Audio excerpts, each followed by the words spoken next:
ഇപ്പോൾ കഴിഞ്ഞ ദിവസങ്ങളിലൊക്കെ ചർച്ച ചെയ്തെന്താണ്, പാരഡിയാണല്ലോ. പാരഡി വല്ലാതെ മതനിന്ദ ഉണ്ടാക്കുന്നതാണ്, അയ്യപ്പനെ അപമാനിക്കലാണ് എന്ന് പറയുമ്പോൾ അയ്യപ്പനെ എവിടെയും അതിൽ അപമാനിച്ചിട്ടില്ല എന്ന് മാത്രമല്ല, അയ്യപ്പന്റെ സ്വർണം കട്ടതാരാണ് എന്ന ചോദ്യമാണ് ചോദിച്ചത്.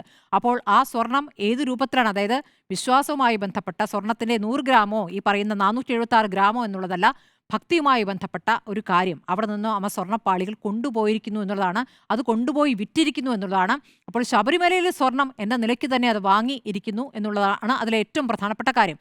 അപ്പോൾ അതാണ് വിശ്വാസത്തെ ഹനിക്കുന്നത്. അല്ലാതെ ഈ പറയുന്ന രാഷ്ട്രീയമായി ഈ കാര്യത്തിൽ രാഷ്ട്രീയ സാഹചര്യത്തിൽ അത് രാഷ്ട്രീയമായി ഉന്നയിക്കുന്നതല്ല മതനിന്ദയാകുന്നത്. എന്തായാലും ആ വ്രണപ്പെടലൊക്കെ ഇന്നത്തോടുകൂടി അവസാനിച്ചു. കേസ് മുഴുവൻ അതിന് പിന്നാലെ പോകണ്ട എന്നും പരാതികൾ അവിടെ തന്നെ കളഞ്ഞേക്കും ഇനി വന്നിട്ടുണ്ടെങ്കിൽ എന്നും കൂടിയാണ് ഇന്നിപ്പോൾ ADGP പറഞ്ഞിരിക്കുക. അപ്പോൾ അത് പറഞ്ഞിരിക്കുന്നത് ഇവിടെ നിന്നായിരിക്കും, മുകളിൽ നിന്ന് ഉത്തരവ് വന്നിട്ടുണ്ട്. അപ്പോൾ അന്വേഷണത്തിലേക്ക് പോകാൻ പറഞ്ഞത് മുകളിൽ നിന്നുള്ള ഉത്തരവ് പ്രകാരം തന്നെ ആയിരിക്കണം.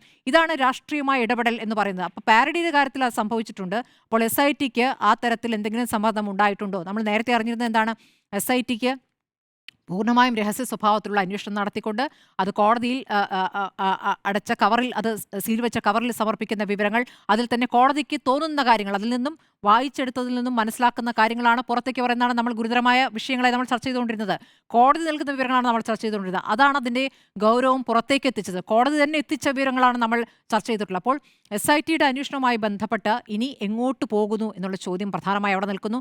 രമേശ് ചെന്നിത്തല ഇപ്പോൾ ഈ പറയുന്ന വമ്പൻ സ്രാവുകളുമായി ബന്ധപ്പെട്ട് അദ്ദേഹത്തിന് കിട്ടിയ വിവരം SIT മുമ്പായി കൊടുത്തിട്ടുണ്ട്. അദ്ദേഹം പറഞ്ഞ വ്യവസായിയിൽ നിന്നുള്ള വിവരങ്ങൾ ലഭിച്ചിട്ടുണ്ട്.